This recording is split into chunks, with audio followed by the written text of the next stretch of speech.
네, 반갑습니다. 우리 친구들. 오늘은 제자훈련 5번째 시간입니다. 선생님 기도하고 이 5번째 시간 또 함께 시작해 보도록 하겠습니다. 기도하겠습니다. 하나님 감사합니다. 참 이렇게 5번째 시간을 맞이하게 하심에 감사합니다. 하나님, 우리 아이들 참 성경의 9가지 열매들을 한 주에 하나씩 하나씩 살펴보고 있는데 이 살펴보고 있는 이 열매들이 우리 아이들의 마음에 깊이 잘 새겨질 수 있도록 은혜를 더하여 주시옵소서. 그래서 우리 아이들 성령의 열매들을 마음껏 맺어가는 귀한 나무들로, 생명나무들로 자라가게 하시고, 오늘도 배우는 이 5번째 열매, 자비의 열매를 잘 기억하며 맺어갈 수 있도록 은혜를 더하여 주시옵소서. 시작하는 시간부터 마치는 시간까지 주님 함께 하시며 우리 아이들 집중력을 붙들어 주시고 지혜를 더하여 주시고, 또 이 제자훈련 정말로 이제 절반을 지나가고 있는데 마치는 그 주간까지 끝까지 우리 아이들 집중해서 잘 참여할 수 있도록 은혜를 더하여 주시옵소서. 예수님의 이름으로 기도드립니다. 아멘. 네, 그래서 벌써 5번째 열매를 우리가 오늘 살펴봅니다. 우리 친구들 5번째 열매는 자비의 열매입니다. 자비. 많이 들어본 단어일 수도 있는데 자비를 베풀어 주세요. 뭐 이렇게 우리가 사용하는 단어들인데 이 자비의 열매를 우리가 한번 살펴보려고 하는데요. 이 매주 하나씩 하나씩 잘 정리하면서 정말로 이 예수님의 성품이, 하나님의 성품이 우리 친구들의 성품이 될 수 있도록, 그 하나님의 인격이, 예수님의 인격이 정말로 우리의 인격이 될 수 있도록 우리 친구들 잘 정리하면서 잘 실천해 볼 수 있었으면 좋겠습니다. 우리는 저번 주에 살펴본 열매가 바로 오래 참음이라는 열매였습니다. 이 오래 참음이라는 이 열매는 어려운 상황 속에서도 참고 견디고 인내하고 더 나아가서 그 상황을 내가 복수하지 않는 것, 그리고 더 나아가서 내가 보기에 좀 불만족스러운 상황, 불편한 상황, 마음에 들지 않는 상황 가운데서도 화를 내지 않는 것, 그 상황을 품어주고 너그럽게 이해할 수 있는 것이 바로 오래 참음이다 라고 이야기를 했습니다. 그렇기 때문에 이 오래 참음은 성령의 열매가 될 수밖에 없다는 거예요. 하나님께 우리가 먼저 이러한 오래 참음을 받은 존재들이기에 예수님께서 우리를 대신해서 우리의 모든 죄를 짊어지시고 십자가의 고통을 오래 참으시고 우리를 향해서 오래 참으시며 하나님의 사랑을 보여주셨기 때문에 우리도 이 성령의 도움을 받아서 오래 참음의 열매들을 맺어가야 한다라고 우리가 저번 주에 살펴보았습니다. 그런데 오늘 우리가 함께 살펴보고자 하는 이 자비의 열매는 오래 참음이라는 열매보다 조금 더 적극적으로 우리의 행동이 필요한 열매다라는 것입니다. 자비란 이 참는 것을 넘어서서 그 사람을 향해서, 그 대상을 향해서 사랑과 친절을 기꺼이 아끼지 않고 기꺼이 베푸는 행위를 말하는 것이기 때문입니다. 그렇다면 우리 친구들, 자비가 정확하게 무엇을 말하는 걸까요? 자비란 무엇을 의미하는 것일까요? 누군가가 우리에게 혹은 다른 사람들에게 자비로웠다, 너 참 자비롭구나 라고 말할 때 어떤 종류의 행동, 어떤 종류의 상황을 우리가 염두에 두고 참 그 단어를 사용하고 있는 것일까요? 아마도 어떤 특정한 상황 속에서 자신보다 다른 사람을 향한 배려가 넘쳤을 때, 배려가 더 뛰어날 때 우리는 그 모습을 자비롭다라고 말을 할 거예요. 자비롭다는 것은 다른 이들을 돕고 그들을 격려하거나 위로하고 그들에게 도움이나 유익이 되는 어떠한 행동, 무엇인가를 행동하는 것을 의미합니다. 그렇기 때문에 우리가 다른 누군가에게 자비를 베풀기 위해서는 가장 먼저 중요한 것은 그 사람의 입장이 되어 보아야 한다는 거예요. 그리고 그 사람의 입장에서 그 사람이 지금 무엇이 필요한지를 고민할 수 있고 참 그 고민한 것을 토대로 행동할 수 있는 그러한 마음이 우리에게 필요하다라는 거예요. 그것이 바로 이 자비로운 사람, 자비로운 행동의 기본 어떤 모습이 될 수 있다라는 것입니다. 그래서 이러한 자비는 때로는 누군가를 웃게 해주는, 즐겁게 해주는 모습으로 드러날 수도 있을 거예요. 또는 진심으로 그 사람에게 관심을 기울이고 베풀며 위로하는 말로, 따뜻하게 격려하는 말로 자비가 나타날 수도 있을 것입니다.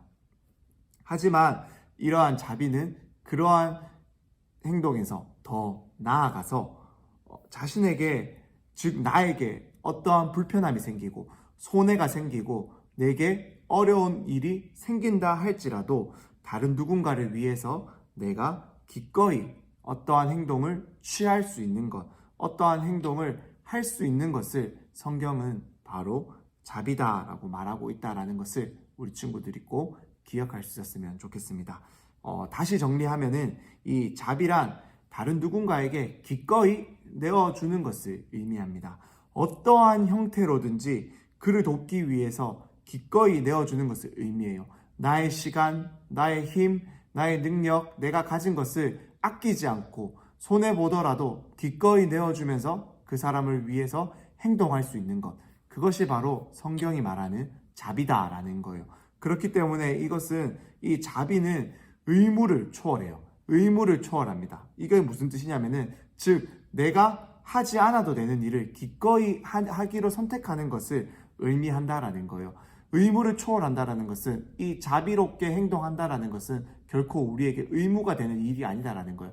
내가 굳이 하지 않아도 되는 일, 내게 의무로서 주어지지 않은 일임에도 불구하고 내가 그 사람을 자비롭게 생각하고 대하기 위해서 기꺼이 내가 하지 않아도 되는 일을 하는 것을 성경은 자비로운 행동이다라고 말을 한다라는 것입니다.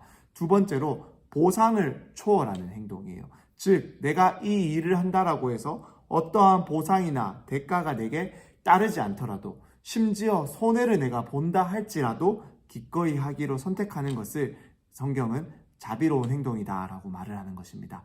즉, 이 일을 한다라고 해서 내게 상이 주어지고 대가가 주어지고 어떠한 보상이 주어지는 것이 아니라 오히려 손해를 볼 수 있다 할지라도 행동하는 것, 그것이 성경이 말하는 자비다라는 것입니다. 그렇기 때문에 이 자비는 단순히 누군가에게 우리가 행하는 친절함과는 다른 거예요. 우리가 식당에 가면은, 어떠한 상점에 가면은 주인들이 굉장히 친절해요. 백화점에 가면은 그 사람들이 굉장히 친절합니다. 옷가게에 가도 굉장히 친절해요. 그리고 우리가 어떠한 일을 맡았을 때 우리는 그 일을 해서 굉장히 친절하게 일을 합니다. 그런데 이러한 친절은 보상이 따르고 의무적인 일이라는 것이 자비와는 다른 점이에요. 즉, 친절한 것과 다르다라는 것은 내가 손해보지 않는 범위 내에서 행동하는 것이 바로 자비가 아니다라는 거예요. 내가 손해를 볼 수 있더라도, 아니 손해를 보더라도 기꺼이 행동하는 것이 오늘 성경이 우리에게 말하고 있는 자비의 참 모습이다라는 것을 우리 친구들이 꼭 기억할 수 있었으면 좋겠습니다. 그렇다면 자비로운 행동은, 자비라는 것은 왜 그럴까요? 그 이유는 바로 우리 하나님이, 그리고 우리 예수님이 우리에게 베푸신 자비가 바로 그렇기 때문이다라는 거예요. 하나님과 예수님이 단순히 우리에게 친절하신 분이고, 하나님과 예수님이 우리에게 단순히 호감이 있으신 분이고, 하나님과 예수님이 단순히 우리에게 친절을 베푸실 의무가 있고, 우리에게 손해를 입더라도 그렇게 행동하실 의무가 있기 때문에 우리를 사랑하여 주시고 우리를 받아주시고 우리에게 자비를 베풀어 주신 것이 아니다라는 거예요. 오히려 우리는 하나님의 말씀을 따르지 않는 죄인들이었고 하나님과 원수된 자들이었지만은, 그러한 우리를 죄에서 건져주시고 죽음에서 살려주시기 위해서 하나님은 기꺼이 손해를 보시면서까지 우리에게 자비를 베푸셨다라는 거예요. 하나님은 그렇게 하지 않으셔서 됨에도 불구하고 기꺼이 손해를 보시고 자신의 하나뿐인 아들이신 예수님을 아끼지 않고 우리에게 내어주심으로까지 우리에게 자비를 베푸시고, 그 자비를 통해서 하나님의 사랑을 알고, 그래서 하나님을 따르도록 우리에게 하나님의 사랑을, 자비를 보여주셨다라는 것입니다. 이 하나님의 사랑과 자비를 풍성하게 경험한 사람이 바로 우리가 잘 알고 있는 다윗이라는 그 사람이에요. 이스라엘의 왕이었던 다윗입니다. 그래서 다윗은 시편 23편 6절 말씀에서 이렇게 찬양하고 있습니다. 우리 다 같이 한번 찬양 읽어보도록 하겠습니다. 시작. 내 평생의 선하심과 인자하심이 반드시 나를 따르리니 내가 여호와의 집에 영원히 살리로다. 아멘. 여기서는 이 자비라는 단어가 이 인자하심이다라는 이 단어로 바뀌어서 이제 기록이 되어 있는데요. 하나님은 이 자비하심이 평생 동안 나를 따른다, 반드시 나를 따른다라고 고백하고 있습니다. 왜 그럴까요? 그래서 이 반드시 평생 동안 자비가 따를 거기 때문에 자신은 영원토록 하나님의 집에서만 살겠다라고 노래하고 있다라는 겁니다. 다윗은 왜 이렇게 고백하고 왜 이렇게 노래하고 있을까요? 그것은 다윗이 자신의 삶을 통해서 언제나 함께 하시는 하나님의 자비, 언제나 당신에게 베풀어 주시는 하나님의 사랑을 너무나도 깊게 그리고 풍성하게 경험했기 때문입니다. 다윗은 사울에게 쫓기는 그의 삶 가운데서도 언제나 함께 하시는 하나님의 은혜를 경험했어요. 그래서 언제나 자신과 함께 하면서 자신이 도망갈 길을 열어주시고 자신을 지켜주시고 자신을 향한 하나님의 눈빛이 한 번도 놓침없이 자신을 향하고 있으며 언제나 하나님이 나를 지켜보시면서 내게 당신의 힘을 아끼지 아니하고 당신의 은혜와 사랑을 아끼지 아니하고 부어주셔서 언제나 지켜주시고 보호하여 주시고 사울에게서부터 안전하게 도망갈 수 있도록 언제나 도망갈 수 있도록 늘 지켜주셨음을 다윗은 경험했기 때문입니다. 그리고 다윗이 나중에 왕이 되어서 그 왕이 되어서 잘못을 했을 때도 하나님은 그러한 다윗을 잘못했기 때문에 버리는 것이 아니라 선지자를 보내어 주셔서 그래서 다윗의 잘못을 지적하여 주시고 다윗의 잘못을 깨닫게 하시고 다윗이 회개할 수 있도록 하나님께서 또 가르쳐 주시고 이끌어 주시는 것들을 경험했기 때문에 하나님은 나를 언제나 용서하시고 지켜보시고 붙들어 주시는 자비로우신 분이시구나 라는 것을 다윗이 날마다 경험했기 때문에 다윗은 이렇게 평생의 하나님의 자비하심이 반드시 나를 따른다. 그렇기 때문에 나는 영원토록 하나님의 집에 살겠다라고 노래하고 고백하고 있다라는 것입니다. 이러한 고백이 다윗의 이야기이기만 할까요? 아니에요. 우리 모두에게 하나님은 당신의 자녀들에게 모두 이렇게 하신다라는 거예요. 하나님을 믿는 우리 모두에게 하나님은 이렇게 행하신다라는 겁니다. 그래서 우리가 언제나 바른 길로 갈 수 있도록 하나님은 지금도 당신의 시간을, 당신의 모든 힘을, 당신의 온 관심을 우리에게 쏟으시고 우리를 지키시고 보호하시고 용서하시며 우리에게 한없는 자비를 지금도 베풀고 계시다라는 것을 우리 친구들이 믿을 수 있기를 간절히 소망합니다. 우리 친구들 지금도 하나님의 자비하심 안에 우리 친구들이 있는 거예요. 하나님의 자비하심 안에서 우리 친구들 지금도 가장 안전하게 살아갈 수 있다는 것을 깨달을 수 있기를 바랍니다. 하나님만 그럴까요? 우리 예수님도 그렇다라는 것입니다. 우리 예수님도 마찬가지로 이 땅에 오셔서 하나님의 자비하심을 닮아서 예수님 또한 기꺼이 그 자비를 베푸셨어요.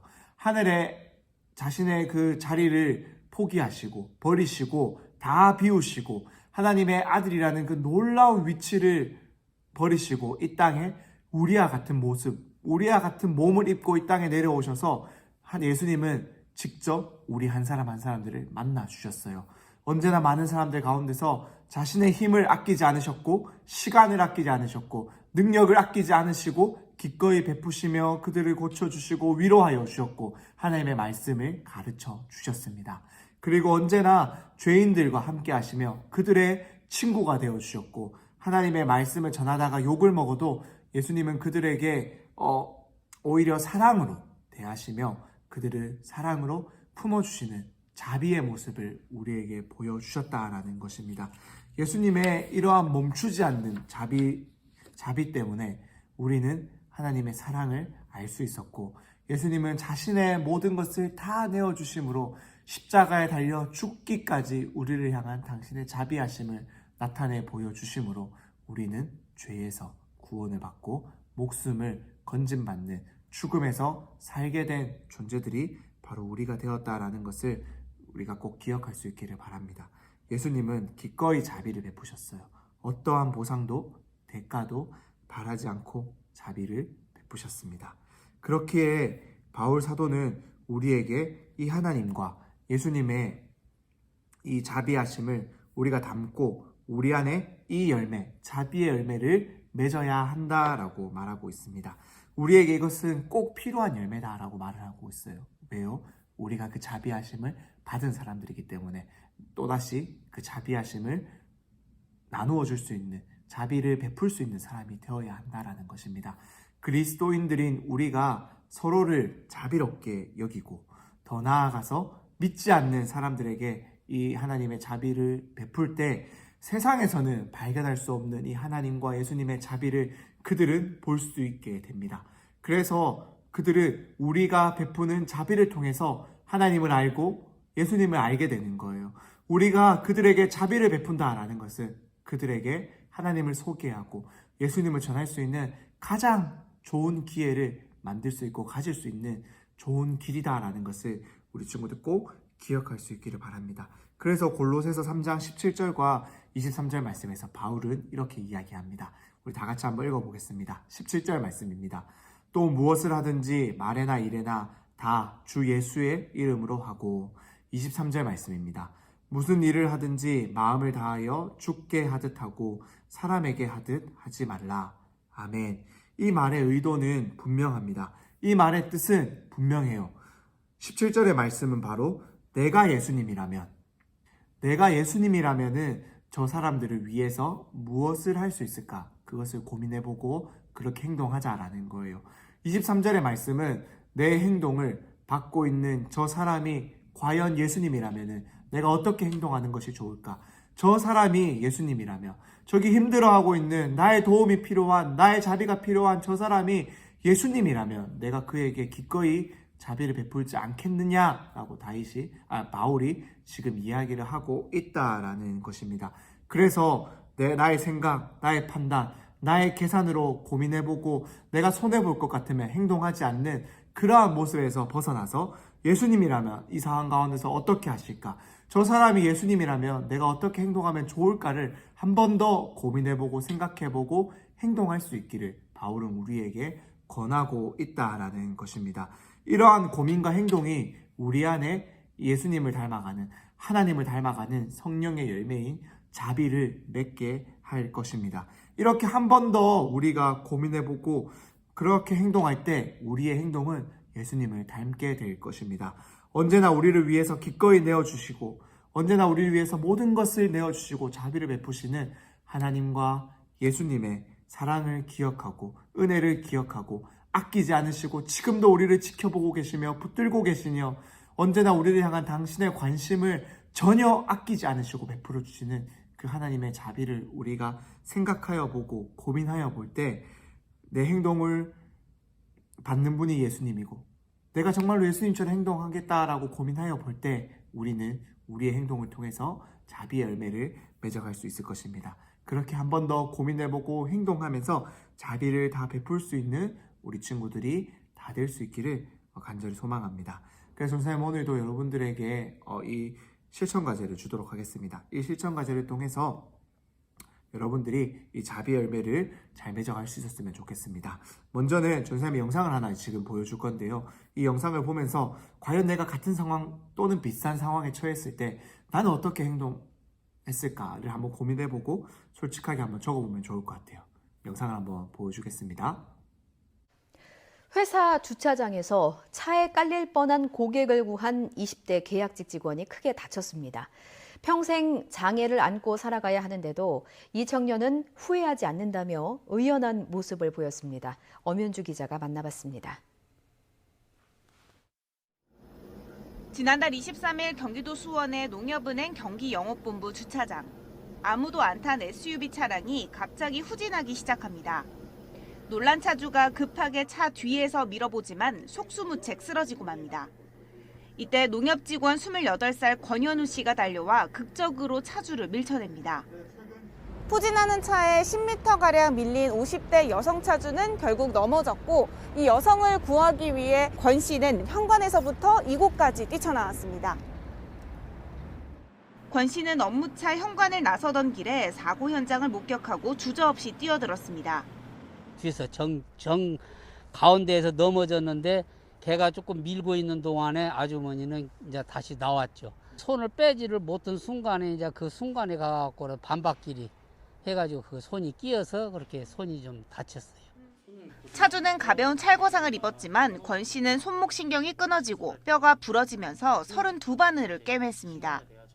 사실은 너무 경황이 없어가지고 그냥 넘어지시는 거 보자마자 그 뒤로는 잘 기억이 안 나거든요.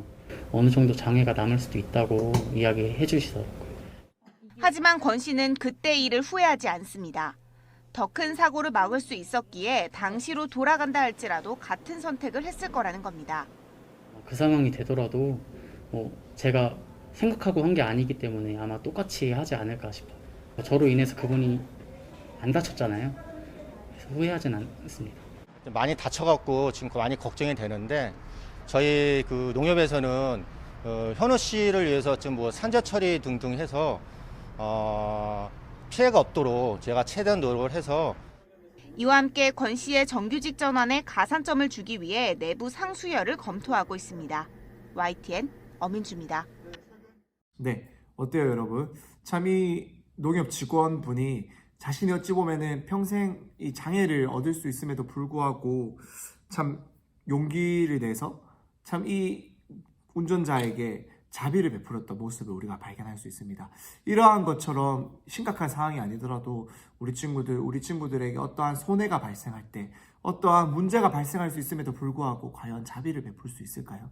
그것을 한번 스스로 한번 고민해보고 솔직하게 한번 적어보면 좋을 것 같습니다. 두 번째입니다. 그래서 내 주변에 내가 자비를 베풀어야 하는 사람 또는 나의 자비가 필요한 사람이 있다면 누가 있을지를 한번 고민해 볼 수 있었으면 좋겠습니다. 그래서 그 사람에게 내가 어떻게 자비를 베풀 수 있을지 그 방법을 한번 생각해 보자라는 거예요.